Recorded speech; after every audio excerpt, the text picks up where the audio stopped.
Welcome to Scary Mystery Surprise. I'm Edwin. I'm Michelle. And we go over scary stuff and surprise each other with them.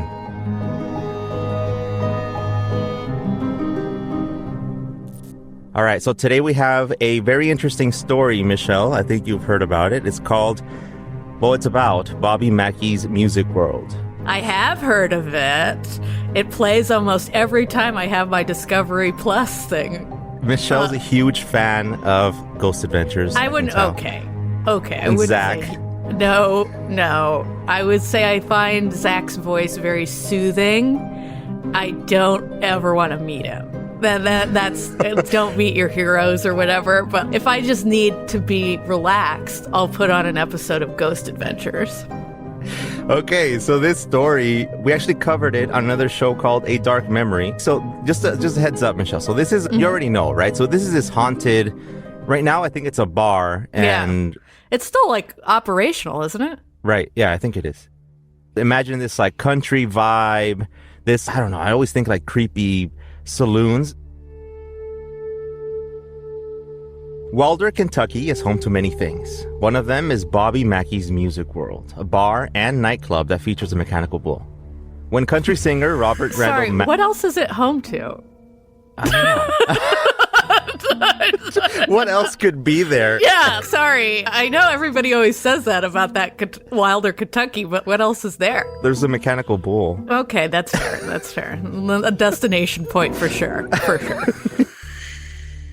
When country singer Robert Randall Mackey, or Bobby for short, bought this large building to fulfill an old dream of his, to play live at his own place, he had no idea what he was getting himself into.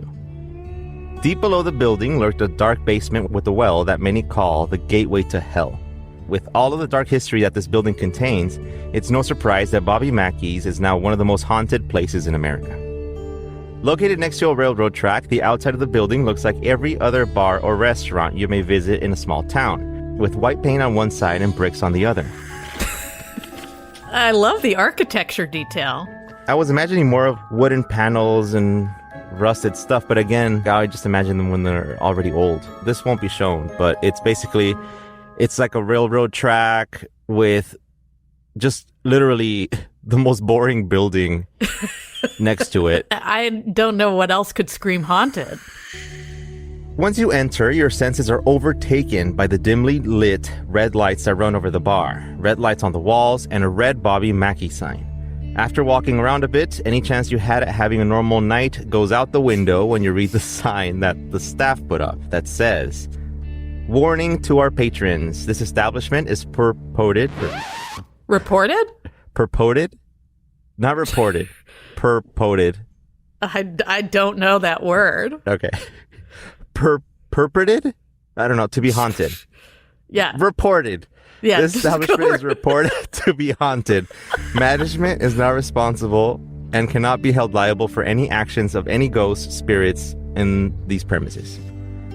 In 1850, a slaughterhouse and a meat packaging plant was constructed on that land. It was very large, and in the basement of the building sat. At the time, this well was used to dispose of the slaughtered animals' blood, guts, and waste. Ew. Yeah, this sounds like a... So it's 1850. I didn't know it was that old, actually. I didn't know that either. It's like the land being cursed. That's not that building. That's not the brick and stucco building that's cursed. It's the land. Wow. The bovine ghosts are there to take revenge. Later, in the 1890s, for reasons unknown, the slaughterhouse was shut down, and the well was just left to sit there day after... What do they mean unknown? They were throwing with pieces of cow down a... What do you mean it was unknown? That's, like, pretty clear. What happens to those wells, by the way, Michelle? Like, you just fill them up, and that's it? Or I mean, I imagine it's, like, going into the groundwater. That's why everybody would get cholera. So, for reasons unknown, the slaughterhouse was shut down, right, in the 1890s. We know the reasons, but anyway, continue. Okay. It was left to sit there day after day, year after year, until it was made a key part in ritualistic sacrifices by many different satanic cults. Ooh, when was that? I don't know. The 80s, when everybody said there were satanic cults and there wasn't any? I don't know if like the satanic cults started in the 80s, Michelle. We can check that. But I'm pretty sure they started way back. Pretty sure they started in the 80s. No, I would have started with before Aleister Crowley, but it would have been around then, I guess. It would have been the... Well, we know that this took place in the 1890s, like when it was closed, so they definitely existed by then. In Kentucky. Many of these rituals involved what researchers say to be both animal and human sacrifices, possibly even disabled children. Ooh. Michelle, we talked about this.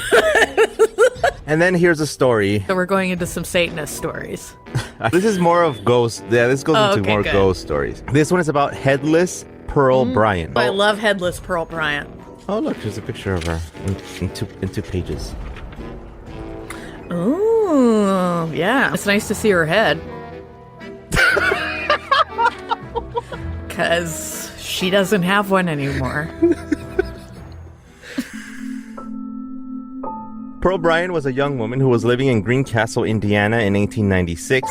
Growing up in both a religious family and community, you can imagine how scared she was when she became pregnant by her boyfriend, William Wood. There we go, that's the name. The son of the local Methodist minister. Wood then convinced her to get an abortion. He contacted his friend Scott Jackson, who was a dental surgery student in Ohio, in hopes that he would be able to help with the procedure. Unknown to him, though, Jackson was rumored to have ties to a satanic cult that practiced in the torn-down slaughterhouse in Wilder. So many Satanists in Wilder. Yeah, it's wild. The first thing he and Alonzo had tried was to induce an abortion using cocaine, and it didn't work. I love doctors of that time. Just give them cocaine, just laudanum, heroin, all of it. It's bound to work. Why not? Yeah, and it didn't work for that. Surprise. Then they tried to use dental tools and ended up botching that as well. Oh, God. Nearly an hour later, they had a crying, frightened, and bleeding young woman on their hands and no idea what to do. This girl's dying, or I don't know if they think she's dying. Maybe she's just on cocaine. So she's talking really fast about wanting to start a restaurant. That's what she's actually doing. And they're like, oh my God, what do we do? It says, with little to no options left, they decided to take her across the Ohio River to Kentucky and snuck away to a secluded area near Fort Thomas. It was here that they killed Pearl by severing her head from her body with dental tools. Dental tools? When I imagine dental tools, I imagine like tiny... Yeah, me too, tools. But maybe that's different. Maybe that's, in that time period, maybe it was like a giant saw or something. I don't know I don't know what that is. Yeah, because I was thinking more like a scalpel. Like they're trying to sever her head. Yeah, I'm imagining little things. A dentist could have been the doctor, too. So maybe he had a saw. Awful. Okay. Afterward, they dumped her body about 2 miles from the abandoned slaughterhouse, but kept her head. In fact, they were only able to identify her body by her shoes. Oh, that's sad. Yeah, okay, so this just turned sad. Yeah. But why would they keep her head? I don't know, because they were Satanists or something. I don't know. That's what never made sense about that story in real life either. It's like they probably didn't keep it. They probably just put it somewhere and no one ever found it. Unless it was for... like to hide her identity? Maybe that's the only way they could. I guess. No, I don't know. I don't know. Just a thought. This is because the company's imprint was on the shoes that she had been wearing at the time, and they were able to confirm with the authorities that they had sold them to her. Some of her blonde hair. Her blonde hair? She had blonde hair? I don't know. Oh, she did. She did? You can tell from that photo? Yeah. Oh, you can tell. Wow. Some of her blonde hair was later found inside a valise. Oh, it's a small traveling bag or a suitcase. Luckily, this story at least ended with some sort of justice. In 1897, both Jackson and Walling were put on trial and sentenced to death by public hanging. Her boyfriend Wood made a deal with authorities to save himself, but he had to testify against the two of them. The two of them were also offered a deal, life sentences for the location of Pearl's head, but they refused. Perhaps they were afraid of Satan's wrath if they revealed the location because of the cult was involved. It is said that as the noose was being slipped around Walling's neck, he said he would come back and haunt the area for all eternity. Ooh. And it seems like he has followed through with promise. Okay. Oh, so he's the one that's haunting Bobby Mackey's. There's a lot of stories that go like that, though, Michelle. There's a lot of, I'm going to come back and haunt you. Oh, yeah. People loved it's like one of those common last words. I bet if That's we looked common? I feel like it's pretty common in ghost stories. After standing for almost half a century, the old slaughterhouse was finally torn down. In its place stood a brand new casino and nightclub. Only this wasn't just any ordinary nightclub, it was also a speakeasy, or in simpler terms, an illegal bar, because it was in the 1920s. Oh, okay. I like the phrasing of this. I was like, so we're in the 20s now. Now it's the 1920s, yeah. Okay. In the 1920s, by the way, people might not know that alcohol was not allowed. That's true. That's true. It was more glamorous than how people sell drugs now. Dates. Oh, 1920 to 1933. I thought they repealed it right away because it was, I don't know, probably losing money or something. It made organized crime like totally rampant. And yeah, it was 1920 to 1933. Crazy. I didn't know it lasted that long. Okay, now we've learned. People started to build those crawl spaces in their houses. That's pretty cool to me. It's like there's a lot of stories about that. I don't know if like they built the houses with them or like they just built another wall area. Yeah, and they could just store stuff and hang out or whatever. Pretty cool. I don't know. Yeah. Anyway, Buck Brady purchased the place in 1933 and renamed it the Primrose. Things went smoothly for about a decade, and then one of the frequent patrons, a shady mobster named Red Masterson, decided that he too wanted a piece of the profits.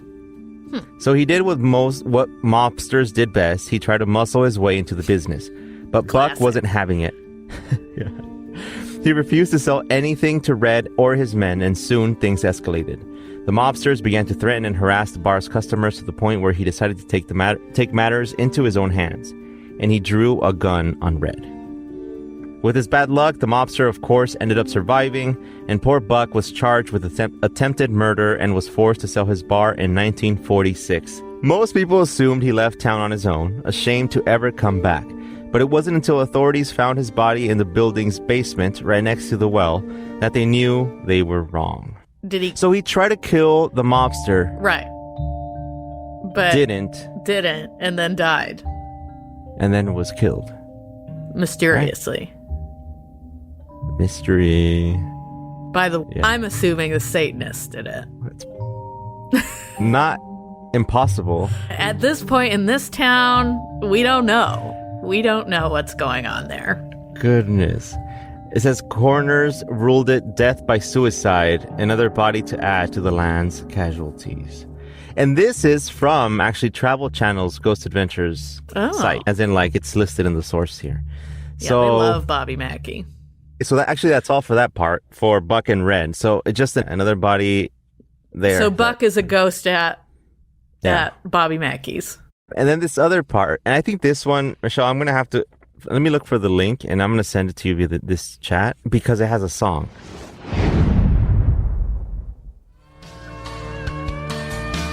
This is a song written for them. Is it true? You're still here somehow. There's nothing more haunted than country music, so. So that song, it tells a story basically of what I'm about to tell you right now. Johanna, how it's pronounced. Johanna. Not Joanna or Joan. Johanna and her lover. Like how John has an H in it, I think it could be Joanna. Johanna. I pronounced it Joanna, but then I heard the song and I'm like, oh. Johanna. Johanna. All Blah, blah, blah, blah. All right, I'll go with you on this. Well, fast forward to the 1950s. The bar was bought by a new man and renamed the Latin Quarter. Okay. I'm sure there's a lot of Latin people in Wilder, Kentucky. Much is known about who the man was himself, but his daughter is a whole different story. Johanna was her name, a beautiful name for a beautiful girl. Her father was very protective of her, so she was never allowed to go near men. Near them. Dang it, Michelle, this is gonna be... But Johanna soon caught the eye of a performer at the bar that worked for her father. Her long, soft locks and the sweet smell of roses she left behind was enough to tempt any man. With Johanna returning his affections, they began their forbidden love affair. Soon after, she became pregnant with his child. Both terrified of what would happen if her father found out, they quickly made plans to run away and begin their new life together. But someone else had found out, and the first thing they did was tell the father. Ugh. God. Dang it, snitch. Ugh. So she felt typical story, right? I mean, it's almost just like Pearl Bryant, only they didn't call a dentist this time. Yeah, man. All these are like love stories, huh? Technically, except for the mob guy, but yeah, they are. But they're all that tragic thing where it's, oh no, the girl got pregnant out of wedlock. I guess she's doomed to die. I guess she's doomed to die now. Cautionary tale. Forbidden love, which I guess intensified everything. But the guy was a performer. I want to know if he was like a dancer or like singer. I thought he was a piano player, but I don't know if I don't know if I made that up. Because there's so many stories about the daughter of the club owner falling in love with the piano player. So I don't know if that's this one or if that's 800 other stories. So it says that they told the father. Okay, so of course he disapproved of the singer, so he had her lover murdered. Oh, rough reaction to that. That's a little overboard. Grief-stricken, she did the only logical thing she could think of at the time. Did I spoiler it? No. She poisoned her father. Oh, I thought she was going to do herself. Now left with no one in her life, she decided that life was no longer worth living. There we go. There it is. Man, so she killed her father and then she's like, oh, maybe I needed him. Yeah, but also to me that seems like that would make life worth living. You know what I mean? Like he killed her boyfriend. I'm just saying that like now she's free to do whatever she wants. Like without her father? Without her father. In theory, maybe she would have inherited. We don't know. Yeah. We don't know what was going on, but maybe nothing because she had to off herself too. Dang it. This is just tragedy all around. There wasn't going to be like, now she's her own woman and she's a single mother making it happen. She started her own business, runs the club, and she's really successful. Like, it wasn't ever going to be that. Her enterprises joined the International Stock Exchange. Yeah. And blah, blah, blah. Yeah, she's a woman in her own right. Like, she is a self-made success. Like, and her name was Mary Kay. Yeah. Business genius. Just once I'd like one of these stories to end like that. Yeah. And then she was a really successful ghost and she comes back and helps people with business plans. She just really liked that place, and so she just comes back and makes sure the business is running smoothly and everything's good and everyone's happy. But no, that's never how this goes. No, not at all. But yeah, she did kill herself. So the same night that she killed her father, Johanna ended her own life in the basement, right next to the well. Always. Leaving nothing behind but the smell of her rose perfume, once sweet but was now bitter with death. So this is also from a source from Travel Channel, Ghost Adventures. Gotcha. Yeah, they do a lot of that. Bobby Mackey was like their intro episode. I'm not surprised that Johanna finds it difficult to leave the bar even decades after her death. In fact, there are a number of people who claim to have seen her or felt her presence. One employee who worked there said that they have seen a woman who calls herself Johanna behind the bar. And when she disappears, apparently the sweet smell of roses lingers. Yeah, so I heard of that. The perfume that smells like roses. So that's real. And I've also heard a bunch of scary stories about scents and smells. It says, but she wasn't the only one who has had an experience with her spirits, because Bobby's wife, who would help her run the bar, claims that she would often be overcome with the scent of roses whenever she was in the basement. Well, it's better than the stink of like... Yeah, this actually sounds like a pleasant ghost to have like around you. She doesn't seem that bad. Yeah, you save a lot on air fresheners. Okay, so that's it. That's for the Johanna story. Mm-hmm. Then there's like recent experiences that are happening now. Oh, good. Right? This is what I wanted. I wanted to hear this. What's going on? So it says, according to Bobby's wife, when she was pregnant, she would still stay at the bar and help her husband manage the place. Then one day, while she was vacuuming the stairs of the building, she felt the arms of a man wrap around her waist. Her first thought was, oh, it's probably Bobby. But when she turned around, there was no one there. It's never Bobby. God, it's never your actual spouse. Hello? Who does that? People do that? Just wrap around. While That's you're sweeping. Scary, though. And she was pregnant? You're sweeping and pregnant on the stairs. Why are you doing that? Why are you vacuuming the stairs while you're pregnant? Isn't that dangerous? I don't know. I mean, look. All the power to her for doing what she wanted to do. Clean those stairs, girl. Clean them. Panic set in when she felt the arms pick her up. Oh. And next thing she knew, she had been thrown down the stairs. Oh, that took a turn. So they are dangerous. Oh, that really took a turn. You like buried the lead on that. Like, I thought it was just a gentle hug.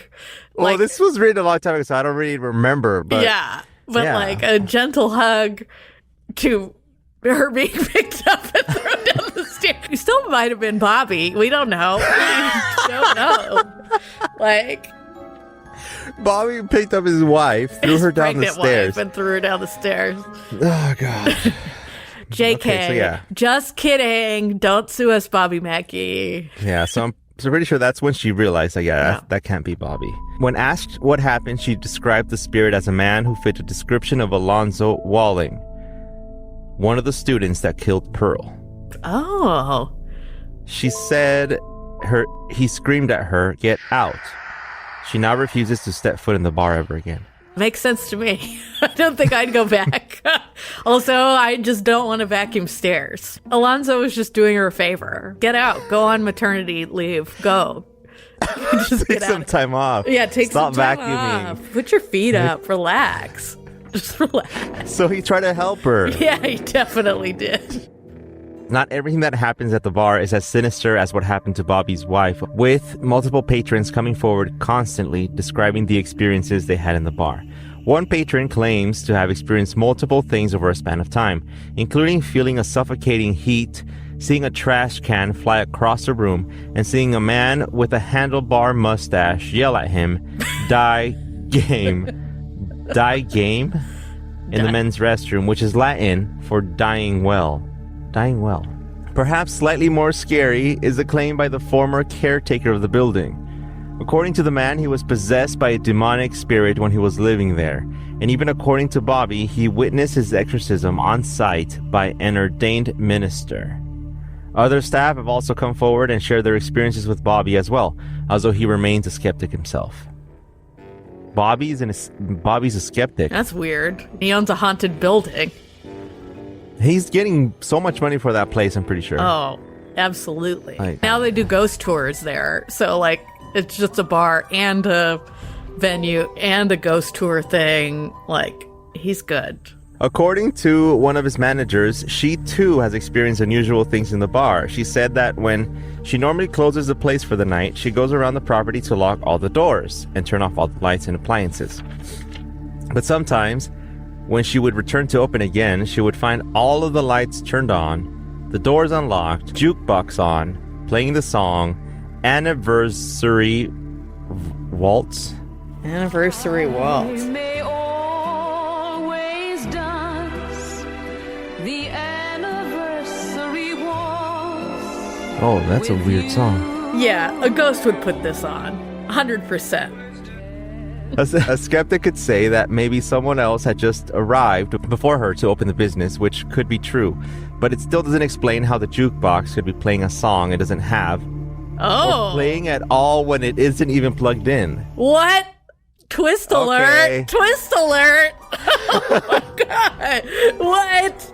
Yeah, that is the Okay. scariest song ever, if that's the case. Some other ghosts that have been known to frequent the establishment are Buck Brady, the former owner of the nightclub before he killed himself, and the headless spirit of poor Pearl, still wandering around, looking for her head. Dang. There's also paranormal investigations that have happened. If you want to visit the place to try to see some of these lost souls for yourself, then this place is open to everyone, just like a normal bar. One time, this place was featured on the episode of Ghost Adventures, and in the episode, they had the staff lock themselves inside overnight so they could make sure that they were getting the full experience. Once night fell, they started to taunt the spirits in order to get a reaction to capture on camera, and they were most certainly not disappointed. The member of the crew who was leading the investigation, shall not be named, ended up with 3 claw marks going down his back with no explanation as to how they got there. Classic Zach. Animals and humans being sacrificed, a woman being decapitated when she was still conscious, and one too many suicides in the basement. Perhaps this place will never be able to outgrow the dark shadow cast upon it. So, my conclusion here is I want to visit that place. I think it'd be really good. My conclusion is that I do not want to visit. I don't want to be in the vicinity of that. That's clearly a portal. Creepy stories, a headless ghost. It's like The Ring put together with the Headless Horseman, put together with one of those Shakespeare, Romeo and Juliet type of thing. Right. BobbyMackeys.com. Book a tour. Most haunted nightclub in America. 5-hour investigations. 2-hour God. for $35. Michelle, how cool would that be? Look, I'm saying that one is not for me. That is too freaking scary. For the content. For the we do everything for the content. It does. So they have karaoke on Fridays. Oh, there At you go. How 8:30, about that? they have karaoke on Friday, and live dancing starts from 8:30 to 10 p.m. Wait, live dancing? It does. How else do people do dancing? I'm not quite sure, but... And then Bob Mackey, I guess, perform... Okay, Bob Mackey and the Best Damn Band is what it's called, and they perform every Saturday at 10 p.m. Huh. So Okay. he's still kicking it, so that's good. Do you have a story that you think could surprise us? Good luck. If you have a scary mystery you want to share with us and you want us to go over, just send us an email or go to scarymysterysurprise.com to let us know. Hopefully it surprises us. Well, and we'll read it back to you. Maybe that's the surprise. Surprise. Surprise! Surprise. See you next Okay. time. See you guys.